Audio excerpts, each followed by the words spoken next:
2, 1. Ladies and gentlemen, Frank Turek with you on Hope One Live with the great Charlie Kirk of Turning Point USA. We had a false start. We had something go wrong on the internet. That's not going to stop us, Charlie, is it? Never, no. And we're speaking too much truth for the elites to allow us. We're gonna keep persevering. So let's start at the beginning then, because we'll do a complete show here. You started Turning Point USA when you were just a young lad of 18. You're 26 years old now. Before we get into Turning Point USA, talk about how you became a Christian. Totally. So I'm a proud Christian. I grew up in a Christian household, grew up in the Presbyterian Church.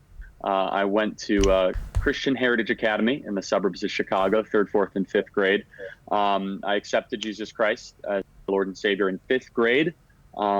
I understood it to the best of my capacity as a 5th grade or could, but as I grew older, it obviously meant more and more to me as I learned more about the world and I came in contact with more people. I think that's an important lesson for Christians, that young students, if they are prepared to make that step, even in 3rd or 4th grade, they should be encouraged to do so, but they also should be encouraged to reaffirm that commitment to Jesus Christ, especially as they become more and more knowledgeable and exposed to the world around them.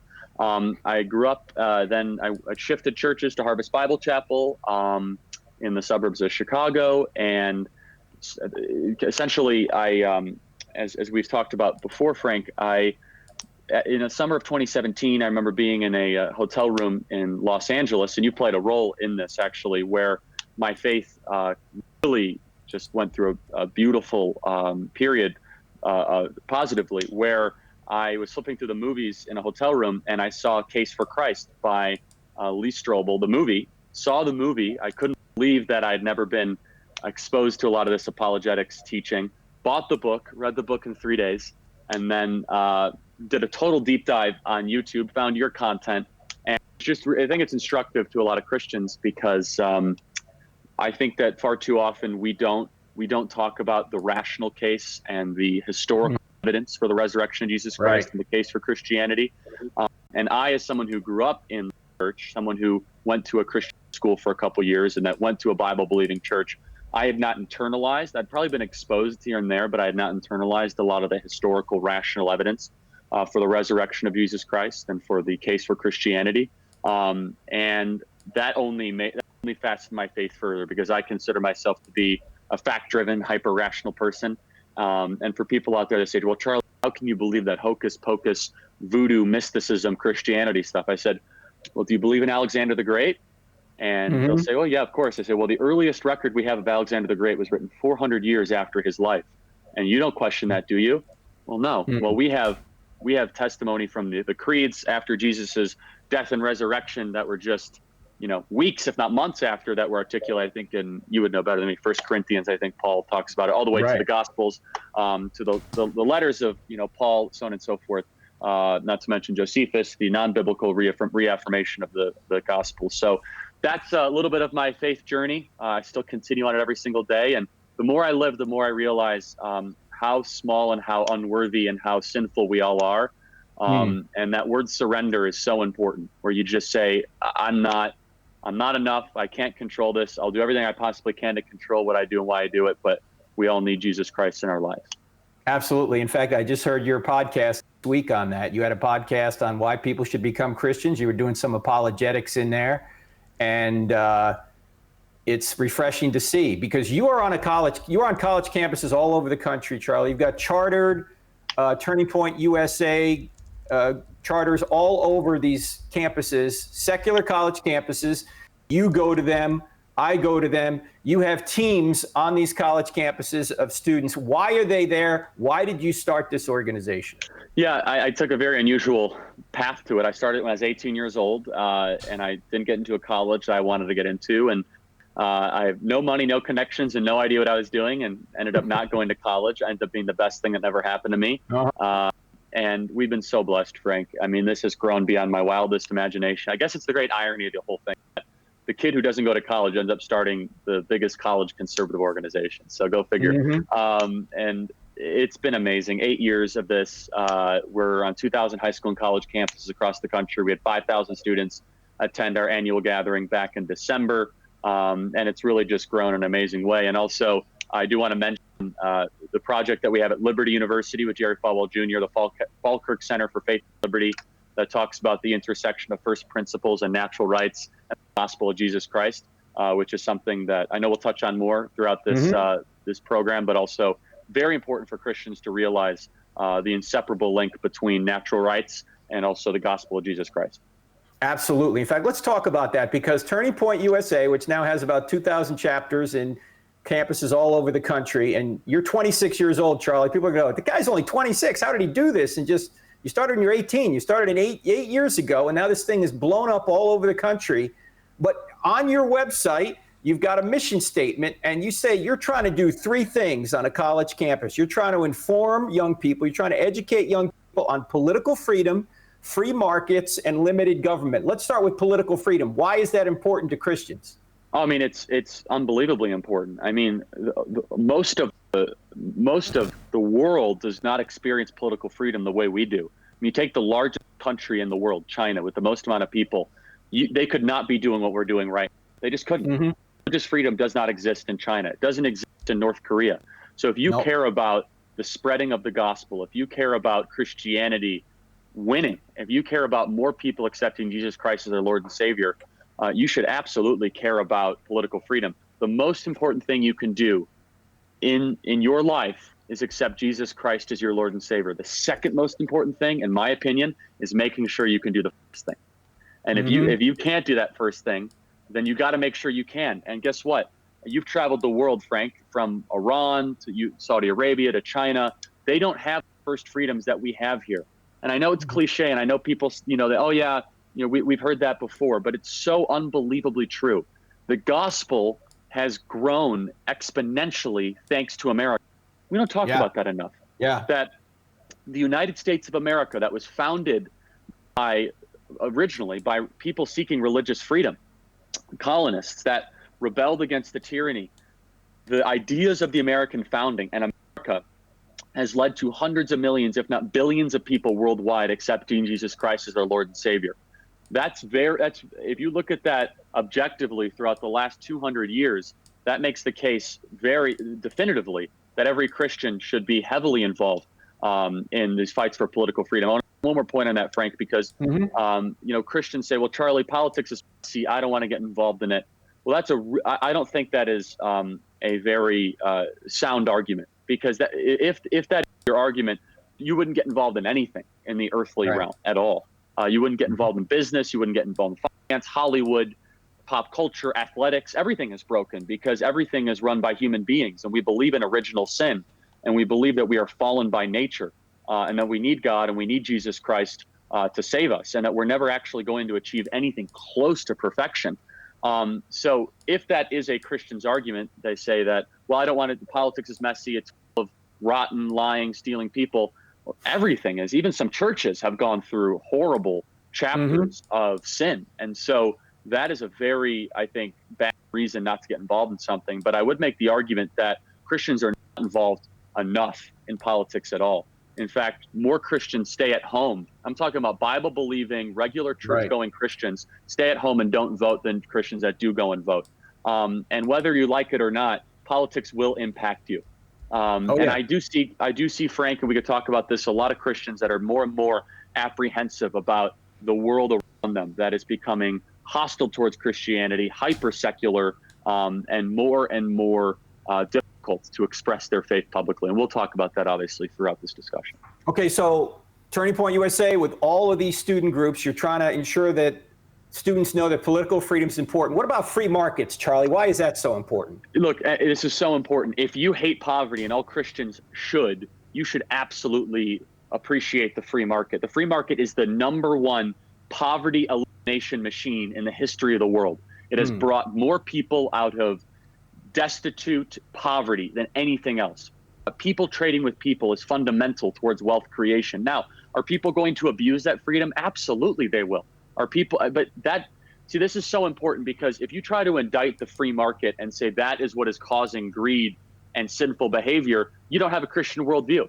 See, a Christian worldview would say they would have that greed and that self-interest and that fallen nature despite whatever material circumstance you put them in. What makes the free market different, it instructs and it requires you to create value and to be the best person you possibly can in a marketplace despite you being broken by nature. So we take a grocery store, for example, Frank, and I think you've heard me use this example before, but when we walk into a grocery store, our jaw should drop and we should say, this is an act of God that we've been able to do this. What I mean, we have more food than we know what to do with, have an abundance and a bountiful of different types of vegetables or pasta and salad dressings. And the fact we were able to achieve this and that you're able to get it for a price that is somewhat affordable is something that history has never been able to figure out up until the free market. The supply chain, all the people that are working within that is truly incredible. From the farmer that lays the seed to be able to make the corn to the end of it, of you actually buying the product of the salad dressing, the tortilla, or the stalk of corn from the grocery store, millions of people invisibly cooperated so that they were able to buy that at an affordable price. And if we hate poverty, we all should. Poverty should bother every single one of us. We should love the fact that we surplus it. Only in a market economy do you have more stuff to give away than the rationing. And guess what? Churches are able to expand. The gospel is able to spread. And important nonprofits like Cross-Examined are able to hire more staff when people have extra resources to give away. Generosity, charities are able to flourish when you have wealth to give away. And we don't talk about that enough as Christians. And the final thing I'll say is this, is that Christians correctly point out to the teachings of Jesus Christ and say, well, Charlie, Jesus say to care the least of these. And absolutely he did. And I believe the free market actually gives us the greatest opportunity to individually and sacrificially help the least of these, but not coercively. It does not force you to do it. In fact, it gives you the freedom and the liberty to go help the person that is sick, or to feed the person that is hungry, or go help the individual that has been down. And we can get into this later on, but the idea that Jesus Christ was a socialist is such, I think, an inaccurate and horrible misinterpretation of Scripture. Yeah, the Scriptures presuppose private property. Thou shalt not steal presupposes private property. And what I like to ask people who believe in socialism is this: when was the last time you washed a rental car? That's a great point. The answer is never. Why? You don't own it and you don't care about it. In order for you to care about something when it comes to material things, you have to own it, or you'll care more about it if you do own it. Let me make the lighter claim here. And this is why socialism doesn't work. If you don't own it, if you don't have the capacity to enjoy the fruits of your own labor, you're not going to treat it the same way than if you do. So free markets are absolutely essential. And you and I probably both have a mutual friend in Jay Richards, who wrote that great book, Money, Greed, and God, Charlie. That book, if there was one book I could ever ask Christians to read, or anybody to read on economics, it would be that, Money, Greed, and God. You're bringing that to the college campus. So there is hope on the college campus for political freedom, free markets. Last thing, Charlie, let's talk about this. Limited government. Why is that important to Christians and to citizens in general? Well, look, I mean, Christians, first of all, we should be apprehensive of any sort of power structure that gains too much power, especially power structure that has universal authority to be able to lock up or be able to silence critics. And if we're honest about the history of Christianity, it is filled with tyrants, dictators, despots, and governments that go out of their way to silence the gospel from spreading. Early Christianity, if we teach early Christianity to Christians, which we should, the church's biggest struggle was being able to get the Roman Empire not to commit genocidal acts against early Christians. I mean, if you look through the early Christians, the amount of Christians that died as martyrs for the faith at the hands of dictators and despots was amazing. So if you are able, which we have been in this country, to create a government that is constitutionally formed and gives you the freedom to be able to practice what you believe and why you believe it, that is fundamental to the advancement of Jesus, of the gospel. Now, it's really important, Frank. I would actually make the argument that the lack of theocracy is actually better for the gospel. I think actually truly allowing the church to be separate from the state. Now, I'm not arguing for the separation of church and state, because I think that's a misinterpretation of what Jefferson said. I actually think that our government is founded on first principles, and that we do have a vertical relationship based on our on our governmental structure. What I'm saying is I don't believe in a national religion. That's what I'm saying. With that being said, I actually think the church does better when it's separated from instruments of government. And I can make the argument that throughout time, it actually, there's less corruption, there's less misinterpretation of the gospel. And that's a longer argument I could build out.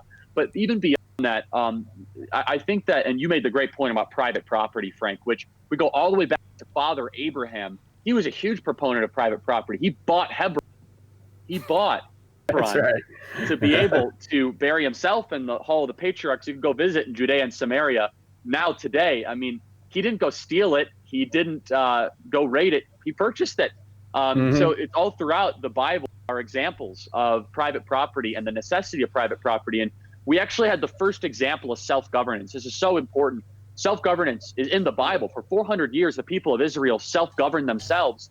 And at the center of their society was the law. And it was self-enforced. And basically, and anyone who understands the Bible will tell you that at the end of this, they ended up falling. They said, well, God is a king, and God, I'm paraphrasing, of course, said, well, be careful what you wish for. After that didn't go too well, right?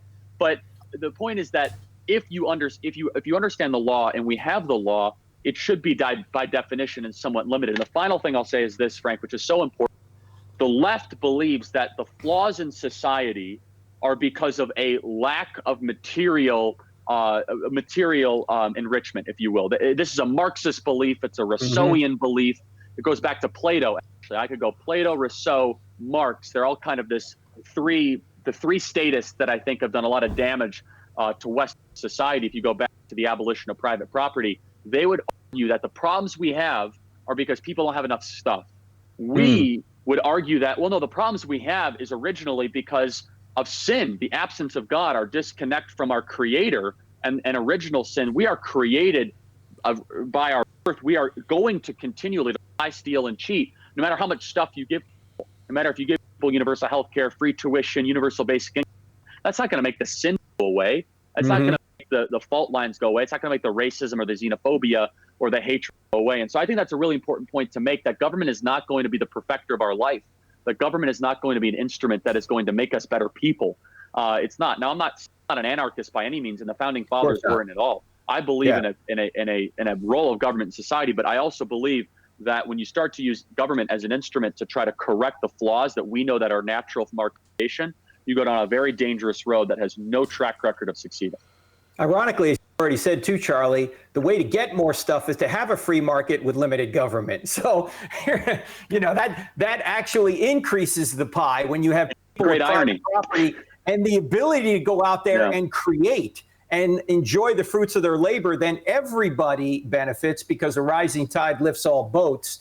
But of course, the folks on the left don't seem to understand that. It's a misunderstanding, I think, as you put it, misunderstanding of human nature.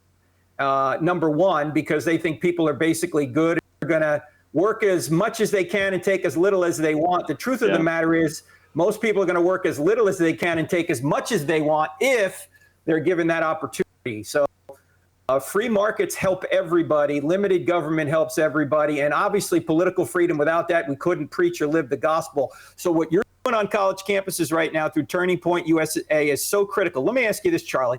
It is an area, as we all know, of leftist ideology, the college campuses are. Yet this organization, you started when you were 18, you're 26 now. It's blossomed. Outside of the hard work that you've done, why do you think this has blossomed? Why do you think it's resonating with students on college campuses? Well, the first reason would be God. He has blessed us so tremendously. I wish I could take credit for it, but I write these down in a personal journal of just God moments. I'm just thinking of someone's name, and then they call 20 seconds later, offering a gift. I mean, just people that I say, boy, I'd love to be able to meet that guy. And next thing you know, I'm at an event. You know what I'm talking about, Frank. It's the interconnectedness to the Holy Spirit. It's the unexpectedness. It's getting on your knees and praying that the organization could continue, because there are plenty of moments where, as you know, when you're starting something new, the margins are quite thin. And so I wish I could take credit for it, and I can't. The glory is to God, and He could take it all away in an instant. He could wash it away instantaneously. It's God's organization. It's God's money. It's God's journey. It's all of that. If I had to attribute one other kind of reason in the earthly realm, it would be the predominance of leftist thought creates miserable people. And I think you find this on college campuses. Leftism, see, what I think is really interesting, if you sat down 100 leftists and atheists, and I sometimes repeat myself because there's a lot of overlap there, because when you remove someone's belief in a higher power, they're going to replace that with something. They're going to replace that with government or a state. Everybody worships something. That's right. Precisely, yes. And whether it's worshiping the earth or worshiping, the Social Security Administration, I say that half kiddingly, they're going to find something to worship, right? But if I put 100 in a room and I ask them, what's the most important book to you? What's the most important book to you? You'd probably get some similarity, but mostly different answers. Because and this is really important. Now, if I put 100 Christian conservatives that believe in first principles, they would all say the Bible. Now, so we have a standard bearer of what truth is. No wonder why the left is so confused. They don't have that. Some would say maybe the Communist Manifesto, maybe some would say Das Kapital, maybe some would say Plato's Republic, maybe some would say Rousseau's writing. They would be all over the place, or maybe some would say Machiavelli or Descartes. But the point being, Frank, is that we go to these college campuses, the students are rightfully confused. They're told that there's unlimited amounts of genders. They're told that abortion should be easy, free, and accessible on demand. The horror of abortion, there's nothing wrong with it. When students, especially young women, are starting to wake up amazing numbers, and they say, I don't know, that might be a life. There's 3,000 abortions a day doesn't feel right to me. That sort of awareness that's happening, that spiritual awakening, praise God, I see happening every single day. And so we're there to offer answers. And in a lot of ways, Frank, again, being a secular organization run by Christians, I look at Galatians 3 as a model of what we've been able to do with the kingdom. I can't tell you how many messages I get, how many emails I get from my podcast where they say, Charlie, I recommitted my life to Jesus because of your organization, your podcast, what you talk about. Now, I do not shy away from talking about Jesus Christ or my faith, but it's not the only thing I talk about. I will do podcasts about political issues and all this, but the law, as Galatians 3 tells us, is a school teacher to Christ. So when people see the law and they see ideas that make sense, and say people that talk about these ideas that are making sense, they want to see what else and is instructing them to believe why they believe what they believe.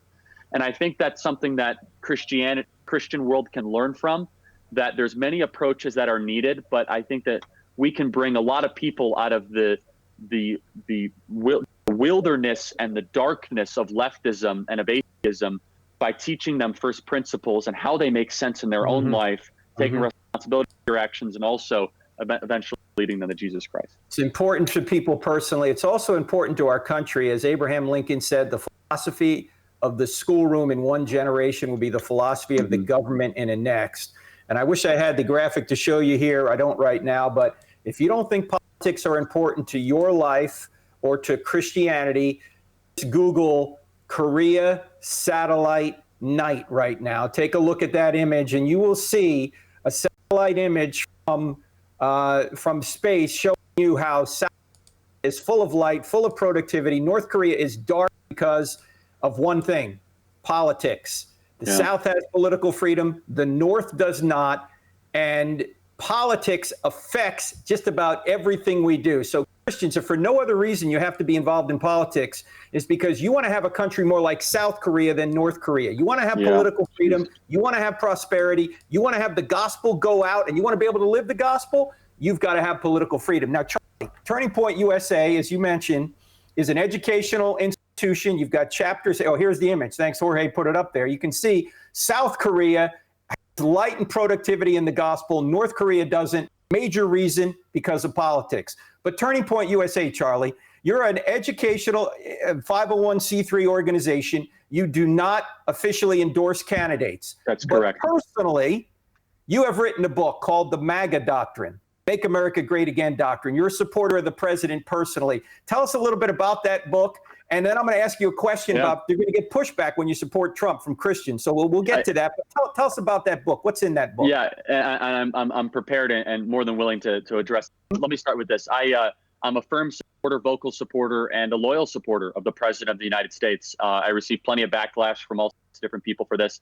I wrote this book, Frank, because I was reading the New York Times or Washington Post or something a couple of years ago, and it kind of grew through. I know it's instructive, but it's somewhat. As Thomas said, every day I read the New York Times and the Bible just to see what both sides are doing. That's very funny and so true. And I throughout a couple of years, I realized over time that people that hated the President of the United States and hated my worldview and your worldview, Frank, were telling us why the President was doing what he was doing, and was telling us what he believed. And as someone who spent time with the President, I have eaten meals with the President. I've gotten to know the First Family. I got to know the people around the President. There was such an unbelievable disconnect by the people that never have met him and never have any idea what instructs him, what they were saying he was doing, what he was actually doing, and what he believed. And so I wrote this book to be able to articulate the successful philosophy of the Trump presidency. Now, mind you, this was written and published before the coronavirus, and I'll talk about that as well, because I believe this crisis is as big as the 2008 financial crisis, and some people are saying it's going to be as generationally impactful as 9/11. And so I will get into that, but I think the doctrine actually informs it rather well, because there's entire chapters that talk about the things that attributed to what we're going through right now actually led to it. And I could talk about that in just one second.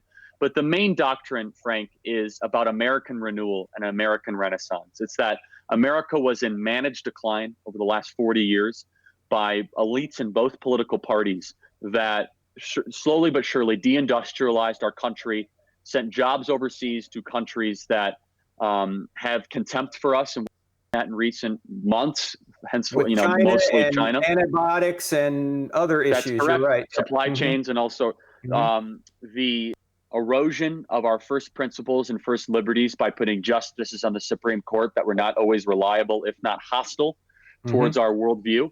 And so I wrote this book, and really, and I'll begin to answer the Christian question, and I want you to obviously ask it as bluntly as you want, because I get it all the time, because people say, "Oh, how could you possibly support this guy?"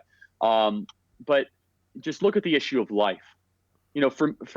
I'm very, very pro-life, and I talk about it from I could make the secular argument for why you should, if you don't believe in God and you believe in human beings, however they ration that, I still think you should be pro-life. I don't find any argument through legal lens, through a biological lens, through a spiritual lens, or a theological lens that could possibly defend our current practice of abortion in America. And so, but especially Christian lens, that we believe that Imago Dei, you're made in the image of God, that the practice of 3,000 abortions a day is something that we should be okay with.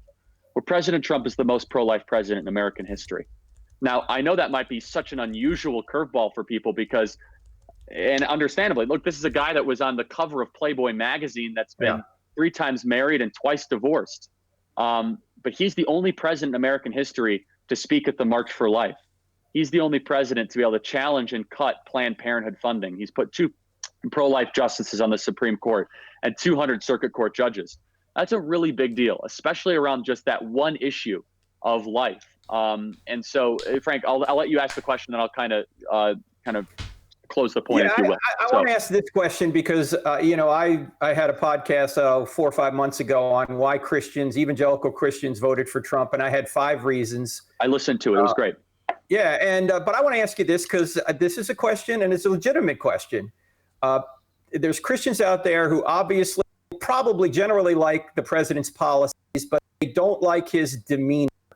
They don't like how he can be egotistical and seem to be childish sometimes. So what do you say to people who say, look, I can't support this guy because of his demeanor. I like his policies, but not his demeanor. What do you say? Well, first, we're all sinners. We know that. And I look for biblical examples to try to defend it with Christians. So the example I use that I think is the best example of someone who's in the Hall of Faith in Hebrews, that famous Hall of Faith, and we suspect Paul wrote Hebrews. You would know better than I would, but I got in this debate the other day where someone said Paul didn't write Hebrews. I don't know if he did or didn't, so I don't mean to offend anyone listening. That's right. I guess we suspect that he did. But in the Hall of Faith in Hebrews, Samson is in the Hall of Faith. And there is very little about the life of Samson, from his demeanor to his lifestyle choices, that I could teach in a Sunday school.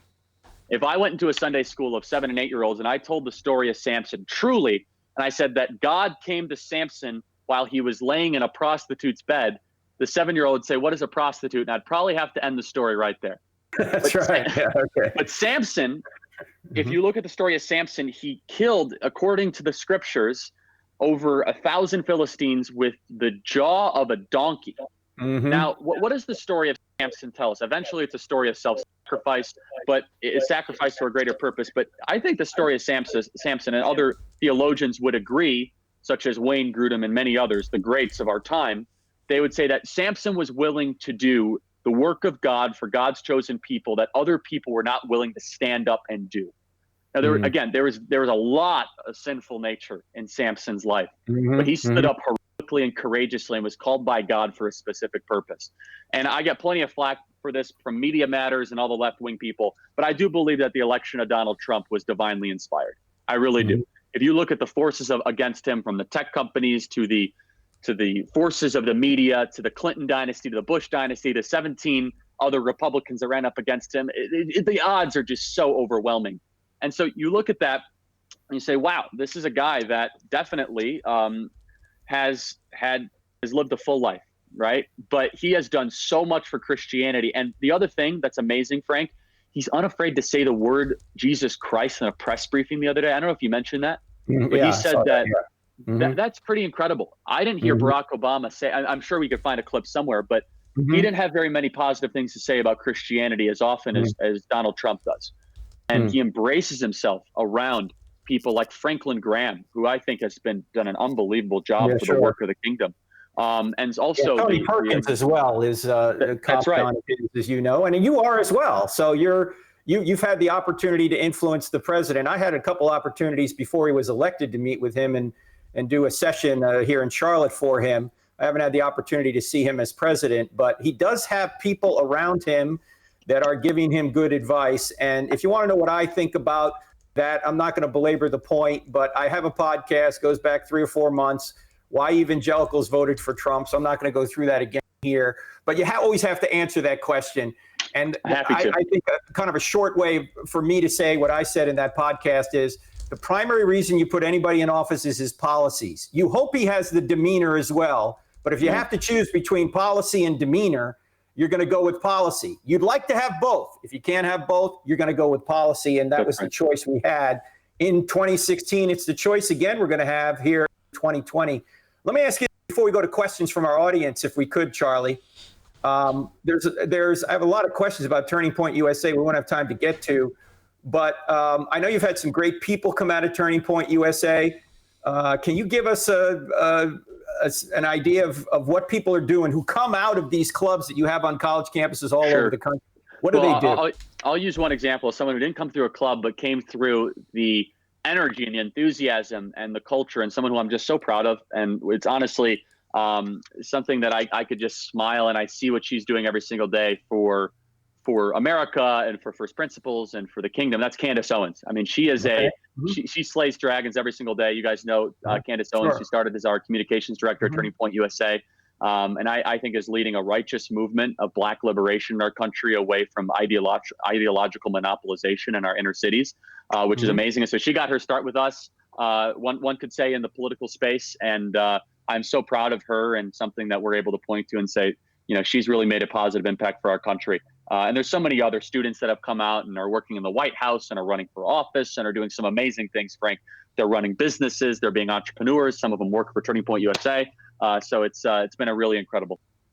Well, here, friends, those who are watching now, if you want to support an organization that is putting boots on the ground on campuses where they need to be, Turning Point USA, you can go to their website. You can interact there with Charlie. You'll see so much of his material that he puts out. He puts it out on Twitter. He puts it out on Instagram. He puts it out on YouTube. He puts it out anywhere you can find social media or his website. So go to Turning Point USA. But I want now to go to questions from our online audience. I'm going to bring Jorge in now, who's monitoring these questions. We've got a lot of them. So Jorge, take us away. Give a question to Charlie here, would you?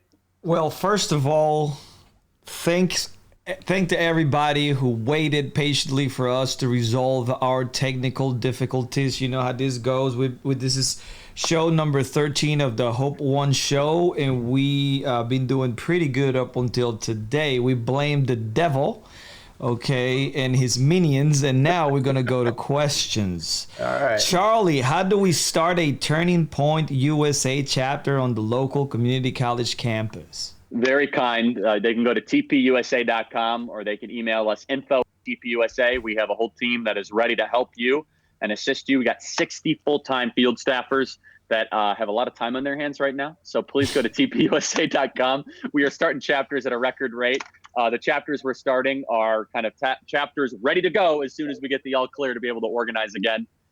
We have been growing tremendously. I got to give our staff credit.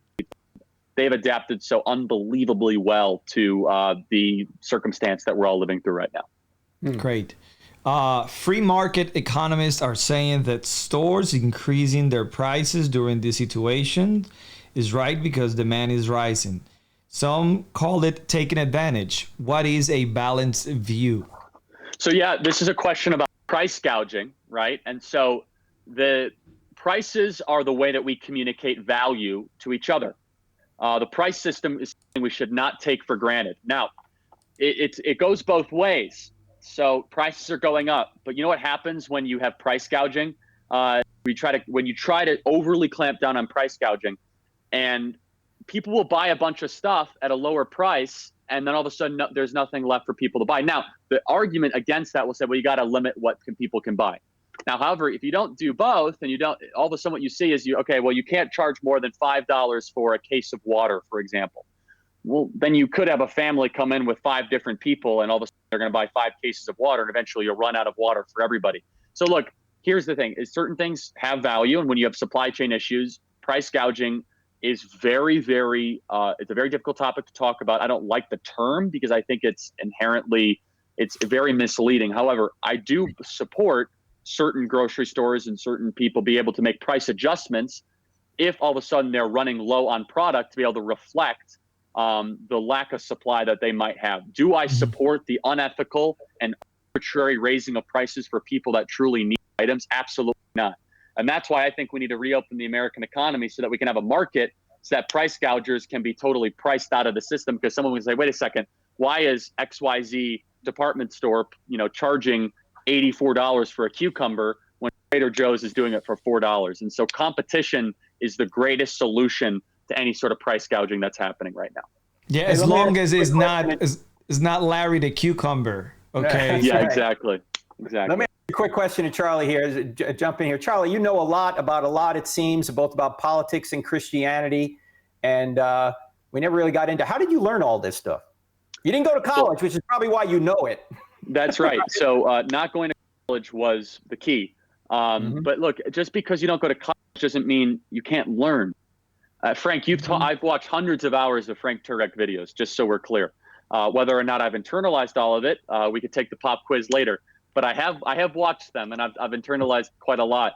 But everyone listening to this podcast has to realize you're living through the greatest intellectual and ideological renaissance in world history.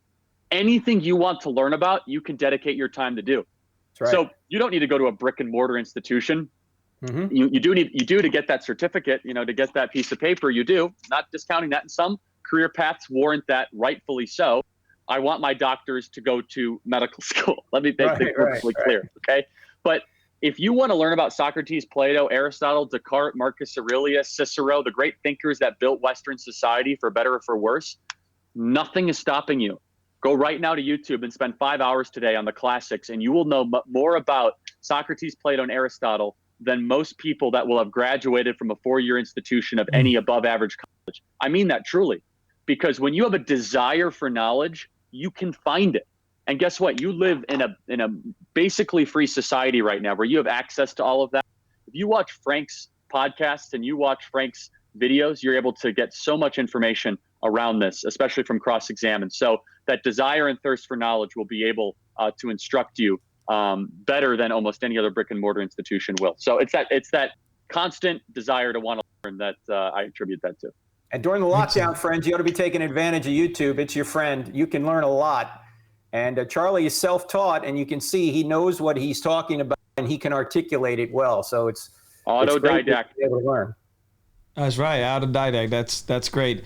I got Nick Gray says, in light of these times, what should be the response to the government by Christians, considering government mandate and churches close even when making common sense solutions? How do Christians deal with government oversteps? It's a great question. Thank you. I don't want to say blame, but I have a critique on both sides. And my critique is mostly towards government. I have been very vocal against governments that are keeping weed shops and liquor stores open, and they're closing churches on Easter, our holiest day of the Christian calendar. Mm-hmm. Pastor Rob McCoy deserves a shout out from Calvary Chapel, Thousand Oaks. He's a friend of Calvary Chapel, Chino Hills, Jack Hibbs. They're right down the street from each other.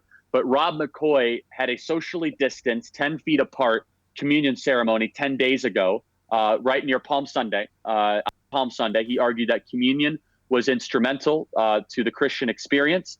He's not Catholic, so he doesn't believe in transubstantiation, but he still argued that communion is necessary. And he did this in remembrance of the Last Supper of Jesus Christ leading into Holy Week on Palm Sunday. And he was ticketed and threatened with arrest and shut down of his entire church in Thousand Oaks, Ventura County. Now, you can go down the street and you can go to a Lowe's or you can go to a convenience store, and you'd have people bustling and hustling in close contact with each other, buying chainsaws or buying tile. I would argue that the body of Jesus Christ and the church is far more important and more essential than that. You go down the street and go to a liquor store in Ventura County and you can get whatever types of alcohol for self-indulgence. However, that is nowhere near as essential as the body of Jesus Christ. And so I think that the pastors need to get creative and stand their ground if they are abiding by the social distance guidelines. I will offer a little bit of a critique. I'm not a huge fan of pastors that continued just as is and continued their services where people were right up against each other. I don't think that is using the wisdom that we are given by the Holy Spirit. However, I don't think that, for example, I think that a creative way would be, you know what, we're going to do 12 hours of services, kind of going off inspired by the International House of Prayer from Oklahoma. And we're going to say we're going to have 10 people at a time and 12 hours of services. And we're going to have a rotating pastor of student pastors. And we're not going to allow the government to shut us down while still abiding. That I love. That is using the instructions, but also saying you can't shut us down. We're still going to be communicating and still believing in ecclesia, the gathering of believers. And so, but my biggest pushback right now is the government. I think that it is unwarranted and it is awful when they go and they say that you can't even do a drive-in service without getting a ticketing, if you will, in Kentucky. And so I think it's unwarranted, and I think Christians need to rationally and appropriately push back legally wherever possible. Good. Great. I got Fiddler here. He says, do you think the manufacturing industry will be pulled back to the United States from China because of this? Well, we need it to. And look, I'm a free market guy. You heard that. And part of believing in free markets is you believe that when you trade with a specific party or country or entity, both parties get rich. I am not in the belief that we should give another dollar to the Chinese Communist Party. Now, it's a completely different entity than the people of China. There's lots of righteous and good people in China. And there's an underground Christian movement in China that we should support. But every dollar that we trade with China goes and gets laundered through the coffers of the Chinese Communist Party, and especially through necessary manufacturing of pharmaceuticals, antibiotics, surgical needs. We have to divest any and all manufacturing capacity from the Chinese Communist Party and re-domicile it back to our country.